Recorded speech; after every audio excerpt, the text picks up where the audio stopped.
Bonjour et bienvenue sur Leader et Gratitude. Aujourd'hui, nous continuons ce défi 30 jours, 30 vidéos. Et aujourd'hui, je voudrais te parler justement de la confiance en soi.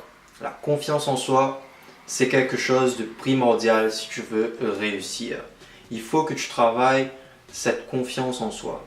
Si tu n'as pas confiance en toi et en ce que tu fais, tu ne pourras jamais avancer. Je vais te faire part d'une petite anecdote de mon expérience personnelle. J'ai fait une année de classe préparatoire dans un lycée militaire parce que je voulais devenir officier il y a quelques années de ça. Maintenant, c'est une idée qui est très très loin derrière moi. Mais bon, bref, on ne va pas s'étaler là-dessus. Quand j'étais en prépa, j'avais un prof de maths qui était assez, comment dire, old school, tu vois. Il était très dur. Et si tu n'avais pas forcément les bases, bah, il te laissait te démerder et c'était à toi de faire les choses de ton côté déjà, de faire l'effort d'avoir les bases. Et après lui, il faisait son cours pour lui, entre guillemets, pour ceux qui avaient justement la capacité de comprendre, de saisir les maths assez facilement. Moi, pendant toute ma vie, les maths, c'était pas un problème pour moi, j'arrivais à gérer jusqu'en terminale. J'ai même eu 17 au bac de maths. Mais une fois arrivé en prépa, là c'était la dégringolade. Et justement le fait de voir que ben, j'arrivais pas à avoir des notes correctes en maths, ben, j'ai commencé à douter de moi. Et ça, ben, à chaque exercice que je faisais, je trouvais des résultats, mais j'étais jamais sûr de moi en fait. J'avais pas confiance en ce que j'avais fait. Et parfois j'avais les bonnes réponses pourtant, hein, j'avais les bonnes réponses, mais à chaque fois je doutais. Et le fait de douter justement de moi, de mes capacités à trouver les bonnes réponses durant un exercice de maths, ben ça a fait que j'ai jamais eu de bonnes notes en maths, tu vois. Honnêtement, même pendant les heures de colle où des fois je sentais que le prof lui-même il faisait un geste de compassion envers moi en me mettant une bonne note pour m'aider à remonter le truc vers la moyenne. Mais voilà quoi, honnêtement, j'avais pas confiance en moi à cette époque et franchement la prépa c'est quelque chose qui a complètement tué ma confiance en moi. Honnêtement, je me suis énormément remis en question, je me suis demandé si j'étais vraiment un bon élève ou pas. Parce que toute ma vie, on m'a dit que j'étais un bon élève, que je me débrouillais bien, que j'avais du potentiel. Et là, une fois arrivé en prépa, bah, je suis passé du top 5 au lycée, top 5 de la classe, pour ne pas dire premier de la classe au dernier trimestre de terminale, à la deuxième moitié du classement de la classe, tu vois, on était genre peut-être 31 ou 32, ben j'étais 17, 18e. Du coup, tu vois, ça te fait un choc, tu te remets énormément en question. Et j'ai mis du temps à me reconstruire. Surtout qu'après, quand je suis allé à la fac, ben même à la fac, j'avais pas forcément de très bons résultats. Du coup, je me suis posé des questions. À chaque fois, je me suis dit, est-ce que c'est moi qui est mauvais? Est-ce que je suis nul? Est-ce que voilà. Mais après, en travaillant sur moi, j'ai vu que je savais faire certaines choses. Je me suis dit que c'est pas une question de capacité intellectuelle en fait. Je suis pas nul. C'est juste difficile. Tu vois, c'est juste compliqué à faire. Mais il faut que je passe du temps sur ces choses-là pour que je puisse justement les comprendre et avoir les notes qu'il faut pour valider mon année. C'est ce que j'ai fait.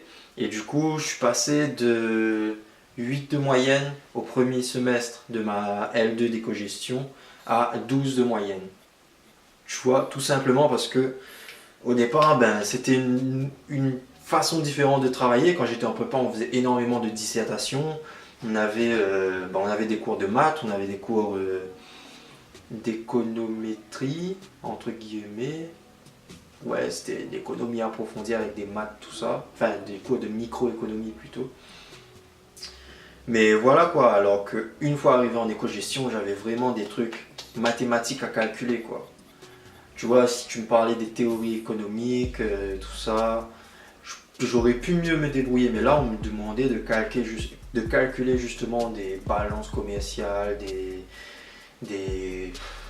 moi-même je m'en souviens même plus tellement c'était un mauvais souvenir pour moi, tu vois. J'avais des équilibres à calculer, j'avais des courbes à tracer, il fallait expliquer tout ça. J'ai mis du temps à justement prendre le temps de comprendre tout ça. Bon, le premier semestre, je me suis complètement ramassé.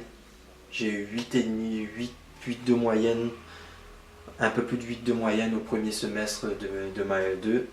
Puis je ne me suis pas laissé abattre, je me suis dit, c'est peut-être ma méthode de travail qui n'est pas la bonne, justement, qui fait que j'arrive pas à comprendre. Du coup, je me suis remis en question, j'ai bossé les cours différemment, j'ai essayé de participer un peu plus en classe, de demander à mes potes qui comprenaient de m'expliquer. Et du coup, petit à petit, j'essayais aussi d'aller à mes DS, à mes contrôles continus, plus sereinement, parce que souvent, justement, moi, enfin en tout cas à la fac, on n'avait qu'une heure pour faire 1 heure, voire même 1 heure et demie des fois pour faire un DS. Et 1 heure pour faire un DS, c'est court, surtout quand tu viens de prépa, tu as en général 3 heures minimum pour faire une épreuve, pour faire un DS, et là tu passes à 1 heure. Du coup ça va hyper vite, tu es sous pression, du coup j'ai appris à justement me calmer avant d'aller à mes contrôles continus pour pouvoir réfléchir correctement et ne pas m'emmêler les pinceaux et pas paniquer si j'avais des questions trop compliquées et ne pas perdre mes moyens. Du coup, tu vois, avec ce cheminement, petit à petit, j'ai eu de meilleures notes tout simplement. Et je suis arrivé à la fin de ma licence avec 12 de moyenne, genre 4 points de plus qu'au semestre précédent. Donc voilà, tout est possible. Ce n'est pas parce qu'aujourd'hui, tu n'as pas les résultats que tu aurais voulu. Ce n'est pas parce qu'aujourd'hui, tu t'en sors pas que tu ne vas pas t'en sortir pendant toute ta vie.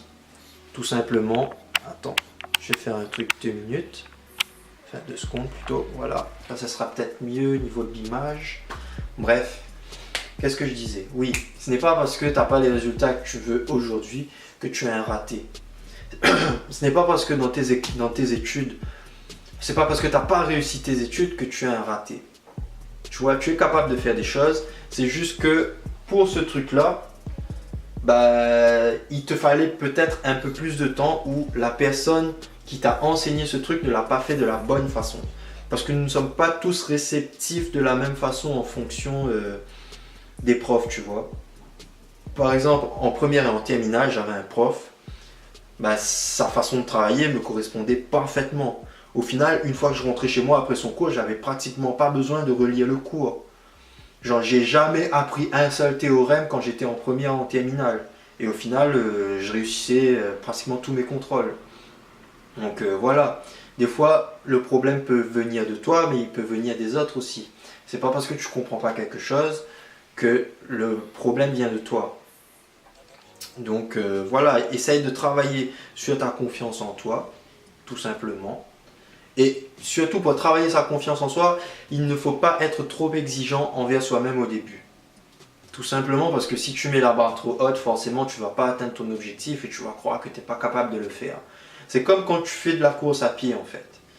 La course à pied, tu vois, un mec qui fait un marathon, c'est plus psychologique que physique en fait.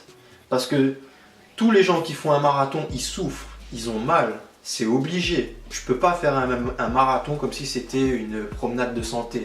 C'est difficile de courir à 42 km, ton corps il ramasse. Mais le truc c'est le mental en fait, c'est le mental. Le mental joue énormément. Moi je fais de la course à pied et je cours autour de 10 km en général. Quand je cours un peu moins, c'est autour de 5, 6, 7 km, ça dépend du parcours que je fais. Mais voilà quoi. Et moi justement pour pouvoir tenir le rythme, pouvoir tenir longtemps, je me dis voilà, bon là je vais commencer, je vais courir 5 minutes. Une fois que j'ai couru 5 minutes, je me dis 5 minutes de plus. Une fois que j'ai fait 10 minutes, je me dis 5 minutes de plus. Tu vois, tu te donnes des petits paliers à atteindre et à chaque fois que je cours, je regarde ma montre, je vois qu'il fait 5 minutes, je me dis bon, c'est bien, j'ai atteint le premier palier. Je continue. 10 minutes, j'ai atteint le deuxième palier. Tu vois, c'est des trucs qui sont accessibles, mais justement qu'une fois que tu as réussi à atteindre, tu en tires une certaine satisfaction qui fait que tu peux continuer plus longtemps.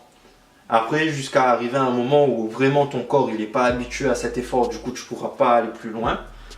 Mais voilà quoi, le fait de te dire oui je vais faire un petit truc, un petit peu chaque jour, au final ta confiance en toi va se développer.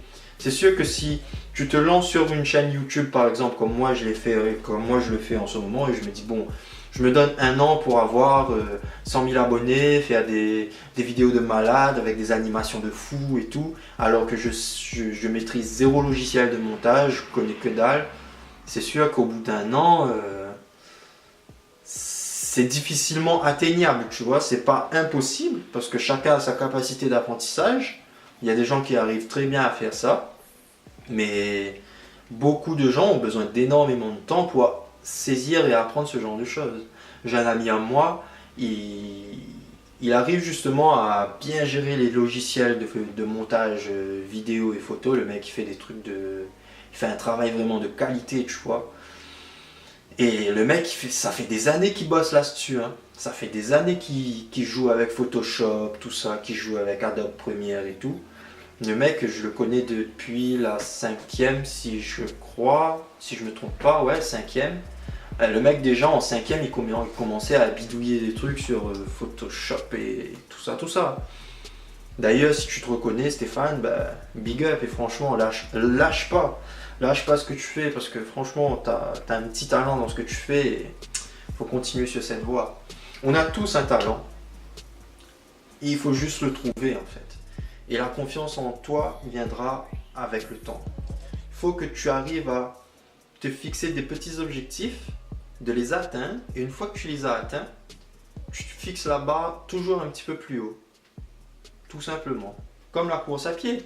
Aujourd'hui par exemple, bon, tu te dis ouais, je vais courir jusqu'à ce que j'en puisse plus. Tu cours, tu cours, tu cours, tu cours. Tu vois, au bout de 5 minutes, tu es essoufflé, tu es au bout de ta vie. Tu t'arrêtes. Du coup, tu vas te fixer comme objectif de courir 5 minutes tous les jours. Du coup, tu fais ça jusqu'au bout, jusqu'à un moment où le fait de courir 5 minutes, ça va, tranquille. Du coup, tu vas mettre la barre plus haute. Tu vas courir 10 minutes. Tu cours, tu cours, tu cours, tu fais ça régulièrement. Après, petit à petit, ton corps il va s'adapter. Et le fait de voir que tu arrives à atteindre ces objectifs plus facilement, c'est gratifiant en fait. Et le fait de faire des choses gratifiantes va te permettre justement d'avoir plus confiance en toi. Tu vois? Même par exemple, si tu veux créer une entreprise, il ne faut pas que tu dises « Ouais, je vais créer mon entreprise en un an et faire du profit avec cette entreprise en un an. » Il y a des entreprises il y a des domaines où c'est possible de le faire. Par exemple, si tu te lances dans le e-commerce, c'est possible à condition d'être formé. Si tu pars de zéro, ça risque d'être difficile de faire du profit en un an, franchement. Du coup, voilà quoi, c'est comme dans tous les domaines. Il faut de la pratique, il faut s'entraîner. Si tu t'entraînes pas, forcément tu vas pas avoir les résultats que tu veux. Tu seras frustré et tu vas croire que tu es incapable de faire les choses. Il faut faire les choses, chaque chose en son temps, être modeste et surtout ne pas être trop exigeant envers soi-même. Enfin, je pense honnêtement que c'est comme ça que tu acquiers de la confiance en toi. Et surtout, il faut arrêter d'écouter les autres en fait. Parce que souvent, les gens vont te donner une mauvaise image de toi. Ils vont te faire croire que tu es nul, que tu es un incapable, que tu n'arrives pas à faire les choses correctement. Parce que justement, tu essayes de faire les choses et tu échoues, entre guillemets. Mais lui, si ça se trouve, lui, il fait pas la moitié de ce que tu fais. Et pourtant, il se permet de te juger, tu vois. Les gens qui se moquent des autres, qui rabaissent les autres, en général, eux-mêmes, ils n'ont pas confiance en eux, en fait. Ils rabaissent les autres parce qu'ils ont besoin, justement, de se mettre au-dessus des autres pour se sentir bien. Et franchement, je trouve ça triste en fait. C'est vraiment triste de voir quelqu'un cracher sa haine sur quelqu'un d'autre, se moquer de lui, alors que cette personne essaye de faire des choses. Tu vois, c'est comme le mec obèse qui va à la salle de muscu, dont les meufs qui sont au lycée, qui vont juste à la salle pour faire des squats, se moquent de lui parce que justement, voilà, le mec, il est sur le vélo, il transpire à fond, il est au bout de sa vie, et elle se moque de lui parce que justement, il est gros et tout ça. Mais au final, le mec, lui, justement, il essaye de prendre sa vie en main. Et ça, les personnes qui jugent les autres, ils ne l'ont pas compris. Si jamais autour de toi, il y a des gens qui te disent que tu n'es pas capable de faire les choses, qui se moquent de toi lorsque tu échoues, mets-les tout simplement hors de ta vie. Laisse-les de côté, ne leur donne plus d'attention, parce que ces gens ne t'apporteront rien de positif. Ils ne feront que te donner du négatif justement pour se sentir bien. Et ça, il n'y a rien de pire. Donc voilà. Si en gros, pour avoir plus de confiance en toi, essaye de te fixer des objectifs atteignables et de petit à petit faire des choses un peu plus compliquées à chaque fois pour te montrer que tu es capable de faire des choses et que petit à petit tu progresses. Et deuxième chose, arrête d'écouter les autres. N'écoute pas les critiques négatives, n'écoute pas les mauvaises critiques, la méchanceté gratuite. Ça, c'est à bannir. Il faut bannir ce genre de personnes de ton entourage, tout simplement. Bref, c'est tout pour aujourd'hui. J'espère que la vidéo t'a plu. Si c'est le cas, laisse un like sur YouTube, abonne-toi à ma chaîne et surtout partage la vidéo avec tes amis. N'hésite pas surtout à me follow, à t'abonner, à me suivre, etc. sur Facebook, Instagram et Twitter pour ne rien rater des sorties vidéo et aussi bénéficier des posts motivants quotidiennement. Sur ce, je te laisse ici. À bientôt et surtout, be a leader, vive attitude.